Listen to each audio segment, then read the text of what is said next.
Welcome back to the Deep Dive. Today, we are grappling with what I think might be the ultimate distributed engineering challenge. That's a bold way to start. It is, but I think it holds up. Water management. We are deliberately moving past the traditional view of water as just an environmental problem. Right. And we're reframing it. It's a vast, continuous, and just immensely complex real-time system. Yeah, what the industry is calling Water 4.0. Exactly. That's absolutely right. I mean, for anyone listening who works in large-scale system architecture or data science, the water sector it's a truly compelling challenge. This shift toward digitalization, it completely transforms it from, say, analog infrastructure into a deep control engineering and optimization problem. And our sources for this deep dive really focus on that, don't they? They do. They focus intensely on how this digitalization stack, this Water 4.0, is enabling critical practices like water reuse. And we're drawing on some really detailed case studies from the Brazilian context, which is dynamic and very challenging. So our mission today isn't just to skim the surface. Yeah. We're going to break down the technical layers of the Water 4.0 stack. We need to detail the specific algorithms, the predictive models, and crucially, the really intricate chemical and biological engineering loops that you need to make a smart water grid actually function reliably. Especially for something as demanding as water reuse. Right. Okay, so to set the context, let's just solidify our baseline definition of water reuse. Good idea. Simply put, this is the practice of taking effluents or wastewater, so sewage or industrial discharge, and treating it to a quality standard that's suitable for a beneficial purpose. And we're mostly talking about non-potable uses here. For this discussion, yes. We're focused on things like industrial processes, cooling towers or boiler feed water, agricultural irrigation, or even just urban maintenance. Street cleaning, washing fleets of vehicles. Yeah. That kind of thing. Exactly. So instead of going through all the expense of treating water and then immediately dumping it back into a river or the ocean, you're creating a strategic closed loop. You're diverting that high-value resource right back into the economic system. And our sources really emphasize that in Brazil, the primary focus for this is industrial, often through these closed-loop systems built right inside large manufacturing plants. And this is more than just, being eco-friendly. It's a strategic buffer. How so? Well, by ensuring industries minimize their withdrawal from natural sources, you are directly protecting potable water resources for human consumption. So in regions facing water scarcity, which is a lot of Brazil, it moves from being a nice-to-have option to an absolute necessity for economic stability. And this necessity is what's driving the technical baseline we're talking about. This is Water 4.0. It's a direct, explicit translation of Industry 4.0. It is. It represents a total shift in operational philosophy. Historically, water management has always been, reactive. Completely. You can think of it as just a series of isolated systems running on simple triggers. A pipe bursts. You send a crew. A quality test from the lab fails. You scramble to shut everything down. It was defined by firefighting and damage control. But the Water 4.0 transition, which is powered by these advanced data streams and control systems, it promises a predictive and autonomous model. And this is where we get into the really interesting stuff. This is where we anticipate failures, we model future demand, and we adjust physical systems, pumps, valves, chemical dosing automatically. But often in milliseconds. Right. Well, before a crisis even has a chance to develop. It's the classic move from break fix to guaranteed uptime. Okay, so let's unpack this architecture, because if you don't really grasp the structural stack, all the algorithms we're about to discuss are just going to sound like, isolated software features. Good point. Water 4.0 is fundamentally the implementation of cyber-physical systems, CPS. That integration is the whole game. So when we say CPS in a water context, we're talking about something way beyond just installing a few smart meters, right? This is where the computation is absolutely inseparable from the physical reality. Precisely. A CPS achieves a seamless integration between computation, networking, and the physical processes it's controlling. For a water utility, this means the full network of the physical layer, the pumps, the valves, the storage systems. The chemical injectors, all of it. All of it. It's constantly monitoring and being monitored by the digital layer. They're in this continuous feedback loop. Software writes commands to hardware. Hardware immediately reports its state back to the software. Okay, so let's detail the mandatory elements for this architecture. Let's start right at the edge, where the data is actually born. That's the IoT layer, the Internet of Things. Correct. The IoT infrastructure is your edge collection layer. And these aren't just bulky periodic sensors anymore. We're talking smart meters, pressure gauges, flow sensors, quality probes. Deployed everywhere. Ubiquitously. Across the entire physical grid in the plants, along miles of pipe, inside industrial consumption points. They are the initial high-frequency sources of raw data. Pressure readings every few seconds, flow rates, temperature, pH, turbidity. The scale of this deployment alone is a huge network engineering task. And of course, once you have millions of data points streaming in every minute, your traditional backend just collapses. It can't handle it. Which brings us to that mid-layer. Yeah. The need for real-time data analytics. You can't run batch processing on this. No way. If you're waiting for an end-of-day report to find out a pump is failing, you've already lost. You've wasted efficiency. You probably caused damage. So the defining requirement here is extremely low latency processing. It has to be. The system must ingest, cleanse, process, and analyze this massive, messy data stream fast enough to enable instantaneous decision-making and command execution. Give us an example. Okay. Consider managing a rapidly developing pressure transient, a sudden shock wave in a pipe, or a water quality parameter that's dipping toward a danger threshold. A delay of even a few seconds could be catastrophic. A pipe burst or a contamination event. Exactly. The control loop has to close almost instantly. This high-speed processing then enables the final piece of the puzzle, the interconnectivity. This is what creates the smart water grids. That's right. This holistic digital linkage means that every node in the system is aware of the state of its neighbors and the system as a whole.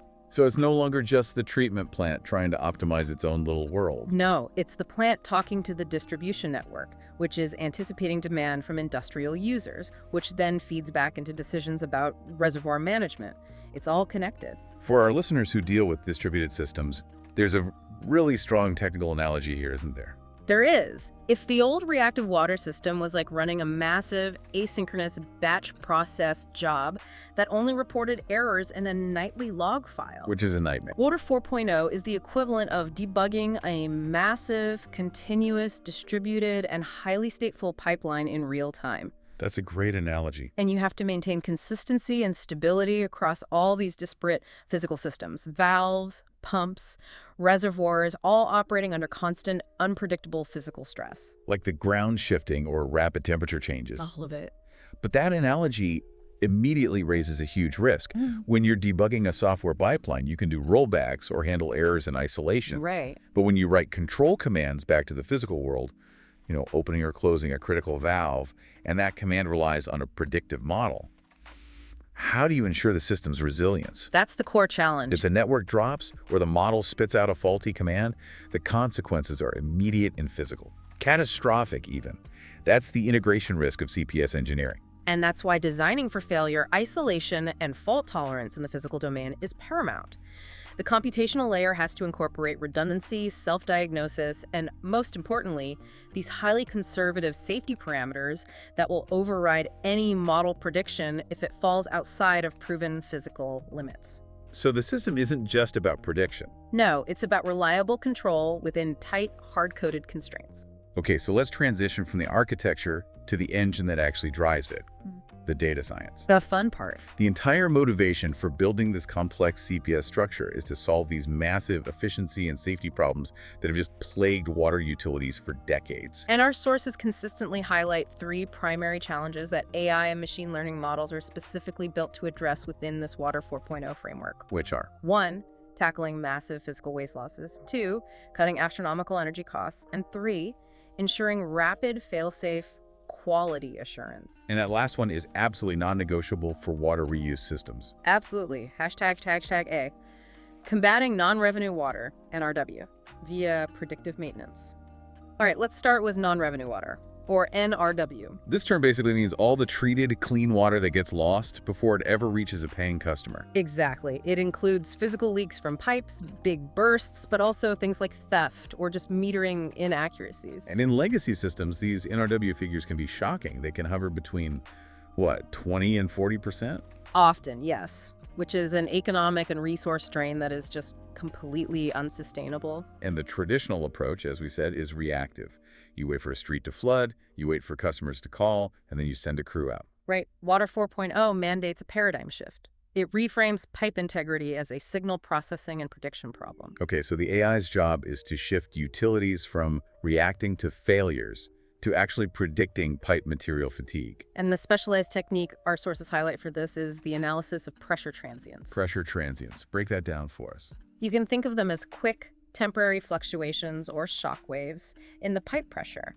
They often travel at the speed of sound through the water. And what generates them? Any abrupt action in the network, the rapid opening or closing of a valve, a sudden change in pump speed, anything like that.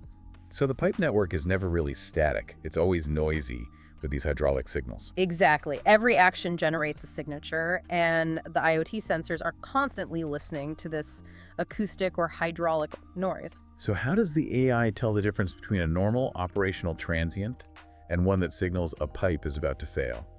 That's the subtlety. A healthy pipe produces a predictable transient wave reflection pattern. It's a known signature. Okay. But a microfracture, a developing leak, or even just a weakening joint changes the pipe's internal acoustics and the fluid dynamics. These tiny defects create subtle, anomalous pressure wave reflections. And the AI is trained to spot those anomalies. Yes.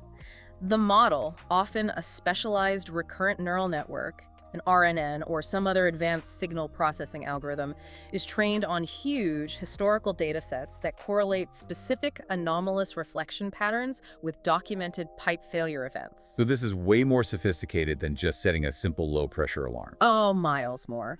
A low-pressure alarm would only detect a major leak that's already in progress. You're already losing thousands of gallons by that point. Right.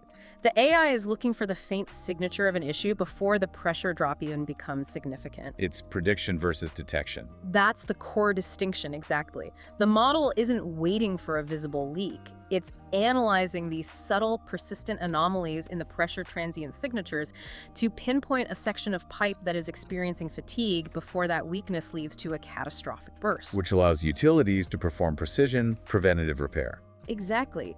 You replace a 10-meter section that the model has flagged as high risk. This drastically reduces the average time a leak exists and just crushes your overall NRW loss. You're moving your capital from emergency repair to smart asset management. #tag B energy optimization via machine learning and VFDs. Okay, let's move to the second major cost driver, energy. The big one. Water treatment, and especially pumping water uphill and across huge distances, is just enormously energy intensive. It really is. And many legacy systems intentionally overpump just to guarantee minimum pressure levels everywhere. Which means pumps are constantly running at full, inefficient capacity. And that inefficiency hits the utility's bottom line and their carbon footprint hard. The operational cost of energy can dominate a utility's entire budget. So the goal of the Water 4.0 optimization loop is pretty simple then. Guarantee supply and pressure, but only use the energy that's strictly necessary at any given moment. That's the goal. And this is where the machine learning models provide that high-value control signal. These models are complex forecasting tools, right? They are. They predict demand spikes across the entire network by integrating all sorts of data sources. You have historical usage patterns, real-time sensor data, municipal event schedules. And even external data like weather forecasts. Oh, absolutely. Rain or extreme heat dramatically affect usage patterns. So the output of that ML model, the predicted demand curve for the next few hours, that's what drives the physical adjustment. It directly controls the speed of variable frequency drives, or VFDs, which are attached to the main pumps. And VFDs are critical here. They let you throttle the motor speed smoothly. Right. You can run a pump at 40%, 60%, 95% capacity instead of the old binary choice, 100% or off. So the whole operational loop becomes this dynamic, continuous optimization process. The ML model predicts a lull in demand over midday. The system autonomously signals the VFDs to spin the pumps down to, say, 55% of max RPM. And since energy consumption scales exponentially with speed, the savings are dramatic. It drops off a cliff.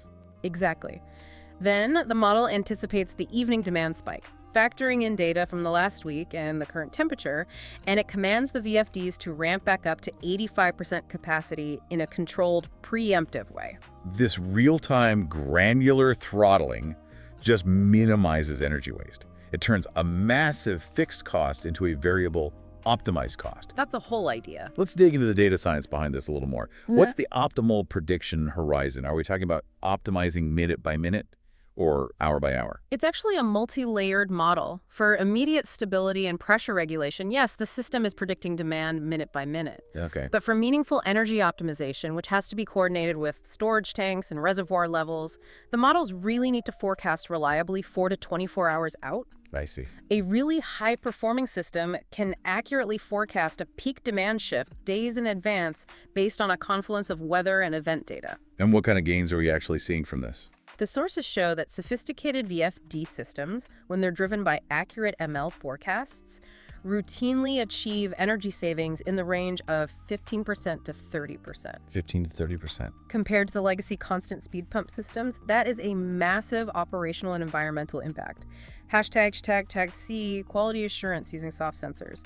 Okay, the third domain is system safety, and this becomes acutely critical when we're talking about water reuse. Right. The fundamental challenge here is the time lag you get with traditional lab testing. To verify that treated water meets safety standards, especially for biological or complex chemical parameters, you have to physically draw a sample. And run lab analyses that can take hours or sometimes even days to get a result. And that temporal mismatch is just unacceptable in a high-throughput reuse system. That delay either introduces a huge risk of contamination because you're operating with old data, or it forces you to delay the release of the water, which just kills the efficiency gains you were after in the first place. You can't make real-time decisions if your quality metrics are days old. So what's the solution? The engineering solution is this concept of soft sensors. The sensors. It's a purely algorithmic replacement for physical lab-intensive testing, and it provides an instant estimation. So a soft sensor doesn't measure the parameter directly, like say total organic carbon or biological oxygen demand, the stuff that indicates pathogen load. Correct.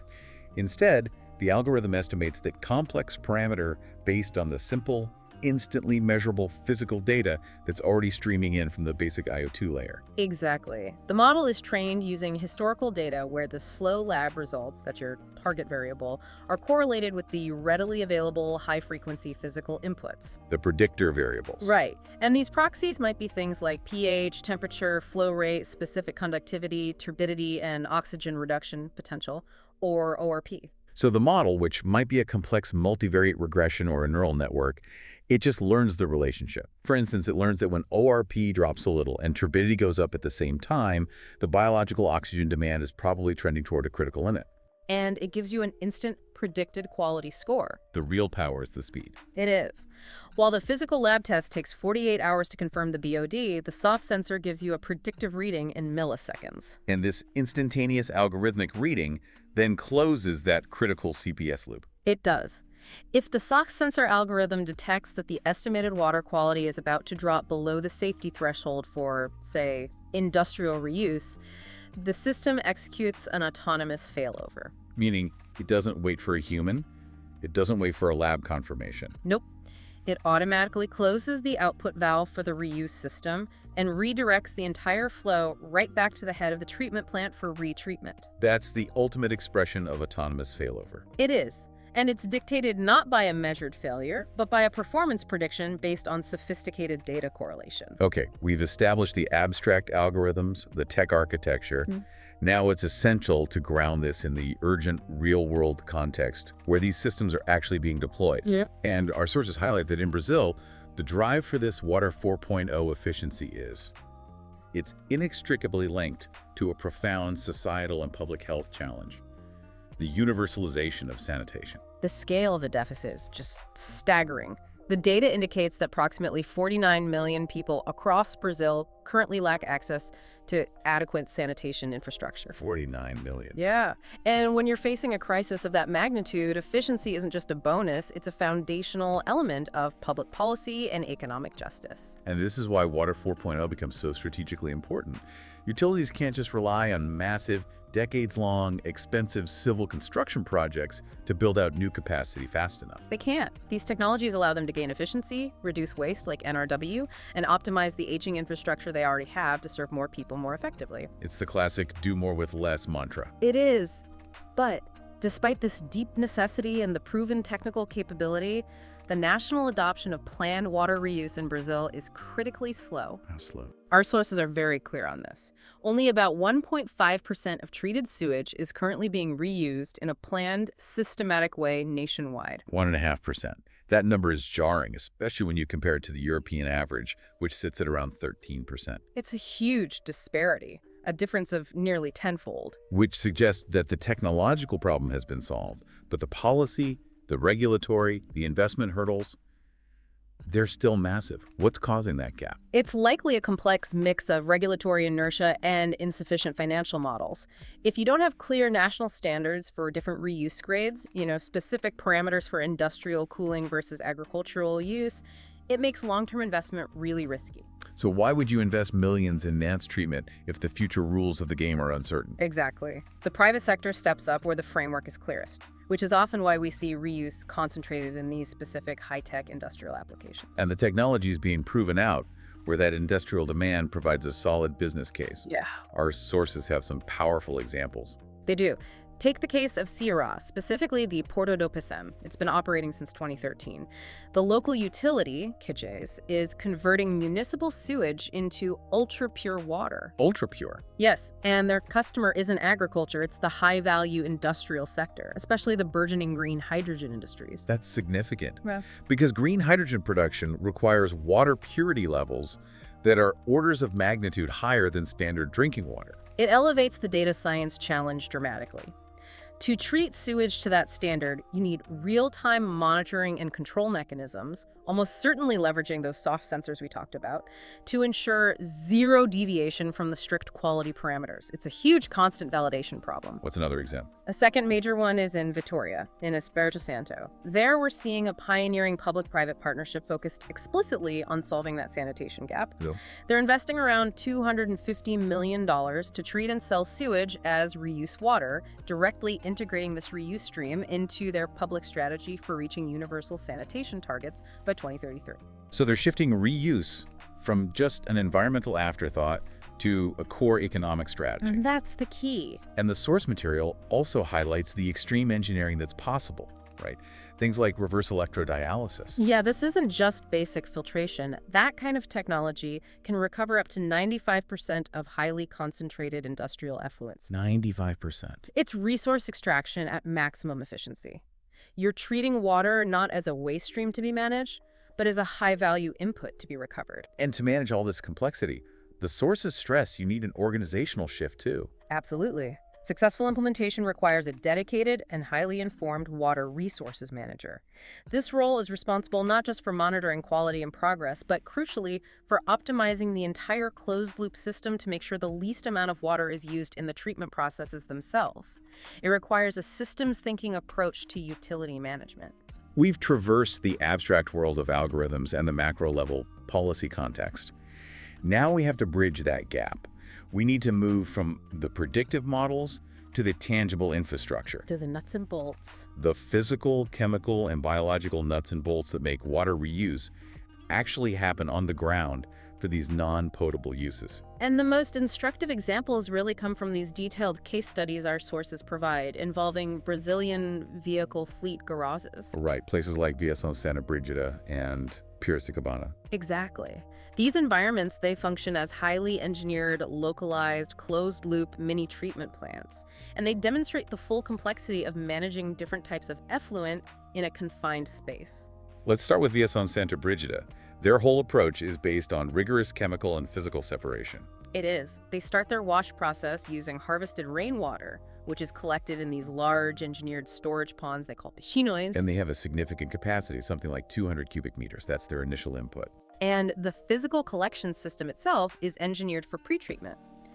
The wash water is collected via these specific channels called canaleias, and it moves through a rigorous sequence to isolate sediment and larger contaminants right away. The first critical step after sedimentation is managing the oil and grease, which is obviously a major pollutant in vehicle washing.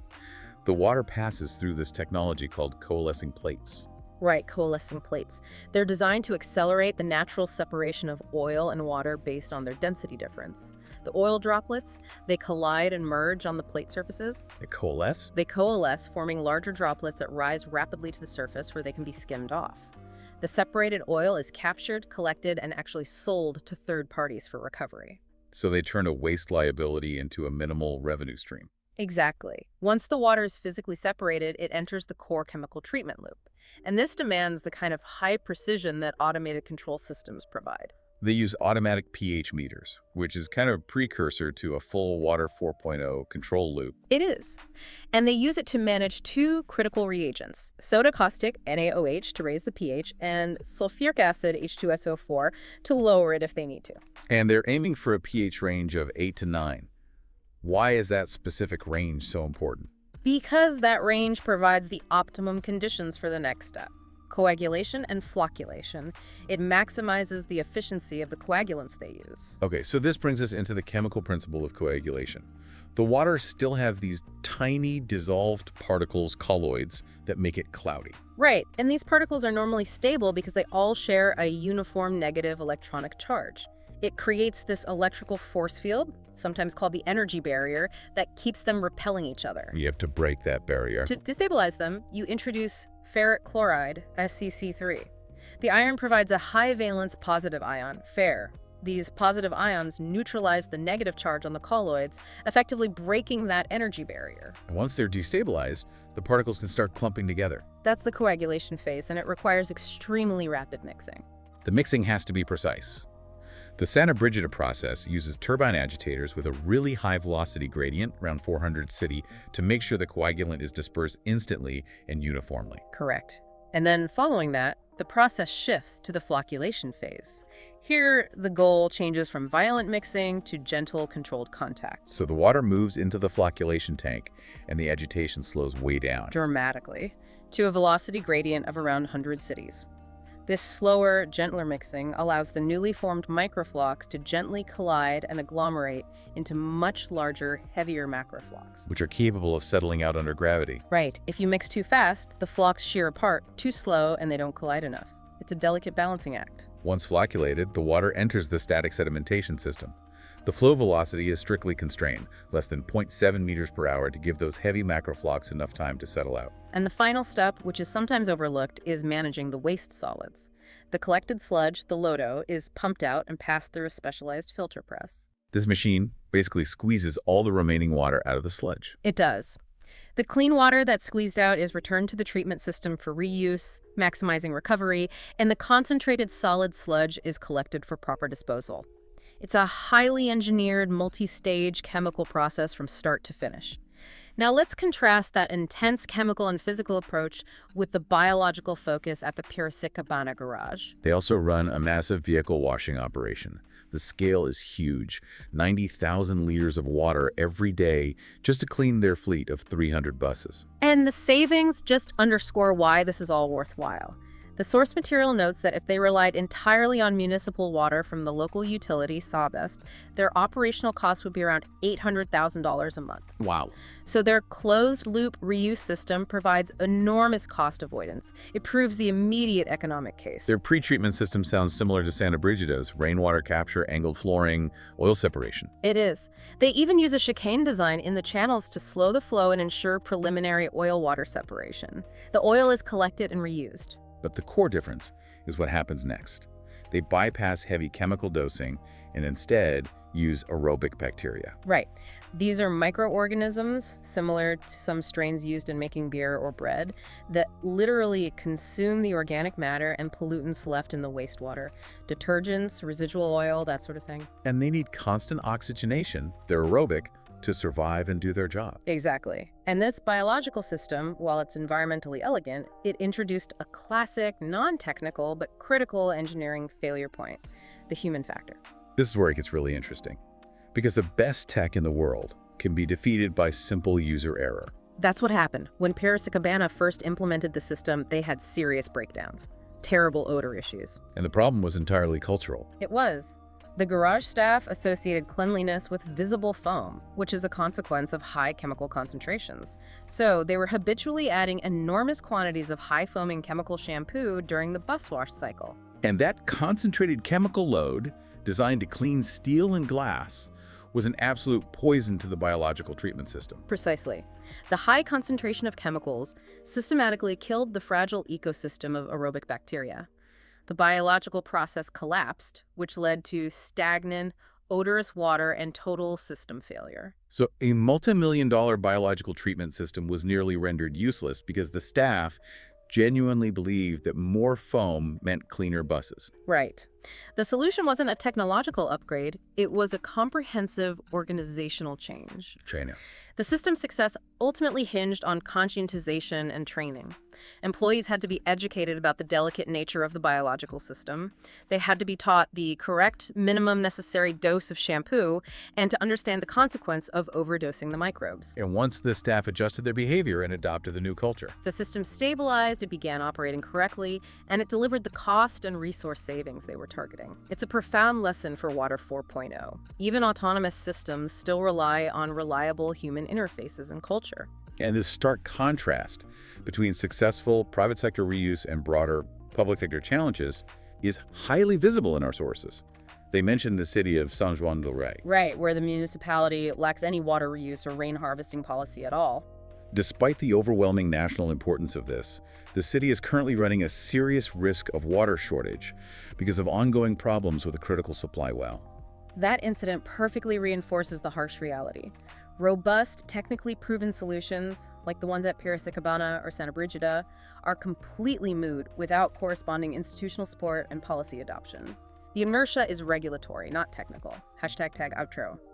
So what does this deep dive really confirm for us? Water 4.0, it's not just an environmental concept, it's not just a collection of sensors, it is a full-stack, distributed cyber-physical systems integration problem. And it's defined by the flawless coupling of data science and material engineering. Exactly. On one hand, you have these profound, large-scale data modeling challenges, implementing advanced AI to predict subtle pressure transients, optimizing pump efficiency with 24-hour demand forecasts, deploying algorithms as real-time soft sensors. That's the sophisticated, low-latency cyber side of the equation. And on the other, you have the immensely complex real-world physical and chemical engineering loops operating on the ground, managing precise pH windows for coagulation, maintaining the delicate balance of flocculation dynamics, sustaining fragile living biological systems. As detailed in those garage case studies, that's the challenging, high-friction physical side. And the success of any Water 4.0 deployment hinges entirely on reliably integrating those two worlds. It does.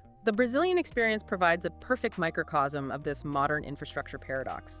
We see indisputable technical feasibility and economic viability proven in the private industrial sector. Companies successfully converting difficult effluents into reusable, high-value resources. Yet, at the same time, we see severe regulatory and policy inertia, which is evidenced by that alarming 1.5% national reuse rate and the policy vacuum in high-risk municipalities. Which brings us back to the most critical, final provocative thought for you to consider.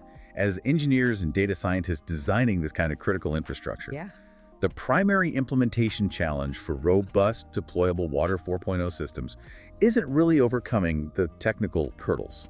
The algorithms, the sensors, the VFDs, it's clearly ready. The greatest risks, the biggest hurdles, are overcoming the regulatory inertia and, critically, managing the human factor and operational culture. We saw that vividly in the Piracicabana case, where staff habits nearly destroyed the whole system. So the question is this: how do we design these autonomous CPS systems? How do we code the resilience and the constraint layers so that they are robust and intelligent enough to guarantee consistent, safe, and efficient service delivery, regardless of funding gaps, poor policy, or just predictable human error? That is the ultimate test of next-generation distributed systems architecture. A fascinating problem indeed. Thank you for diving deep with us. My pleasure. We'll see you next time.